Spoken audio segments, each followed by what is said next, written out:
حبايب قلبي عاملين ايه؟ تعالوا النهارده نقول لكم تجربه حلوه جدا من احلى المطاعم الشرقي اللي ممكن تاكلوا فيها اكل مصري زي ما قال الكتاب. كمان مش كده بس، لا هي قريه كامله متكامله فيها سواء فطار او غدا او عشاء هناكل اكل مصري واخد كمان الشعار المصري. طيب بصرف النظر عن الاكل خالص، احنا رايحين مع بعض قريه جدو. قريه جدو فيها كيدز اريا زي ما انتم شايفين كده، لو معانا اطفال او حاجه. كمان في كافيهات بره القريه، حاجه روعه الروعه. وبصراحه كمان في اكتر من قعده، يعني زي ما انتم شايفين كده ده برايفت قعدات عربي بس في الاوت دور. طيب لو انا عايز ان دور بتكييف خاص بيا بحمام بكل الكماليات اللي انا محتاجها وانا باكل، اعتقد الفي اي بي ديت هتكون مناسبه جدا. بصوا زي ما انتم شايفين كده تقريبا كل الاعداد بتبص على الفيو الروعه اللي انتم شايفينه ده. تعالوا نبص على المنيو، من ارخص المطاعم والمنيوهات الشرقي اللي ممكن اكون يعني جربتها. وانا بصراحه لما بروح اعمل تجربه او اعمل ريفيو للمكان ببص للكونسبت كله، يعني ببص للاسعار والكواليتي والسرعه وكل حاجه.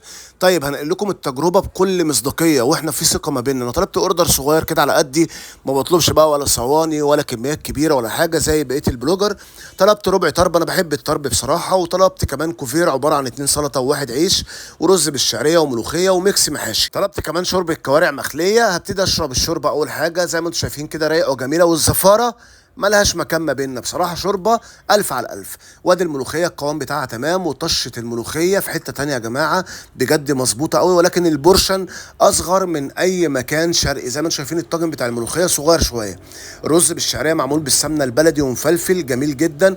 تعليق على الطرب ايه؟ الطرب الفرمه بتاعت الطرب او اللحمه تمام التمام، ولكن المنديل بتاع الطرب اللي ملفوف بيه عايز بس يكون يعني اتخن شويه او يكون فيه نسبه دهون شويه. وبناكل ملوخيه يعني لازم ودن القطه. ودن القطه ديت لازم عند المصريين عشان تبقوا عارفين يعني.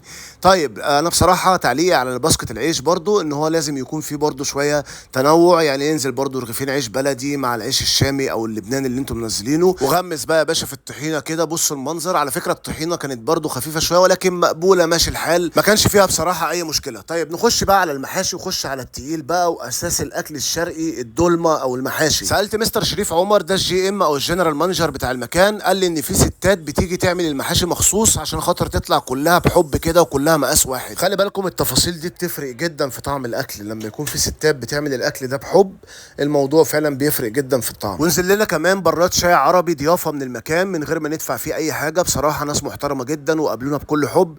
زي ما انتم شايفين كده المكان ما شاء الله واسع وما شاء الله جميل. الجسر ده بيعديك الناحيه الثانيه تقعد في قلب الجاردن زي ما انتم شايفين، وكل الاماكن بتبص على البحيره. بصراحه قاعده حلوه والجو كمان روعه الروعه هناك. اتمنى تجربوه. شربنا القهوه بتاعتنا وخلاص كده. المكان زي ما انتم شايفين على الطريق العمومي قريب جدا من الرحاب والتجمع في طريق السويس. اعملوا سيرش على جوجل قريه جدو وان شاء الله تروحوا المكان وتتبسطوا. اشوفكم ان شاء الله في فيديو جديد. سلام عليكم.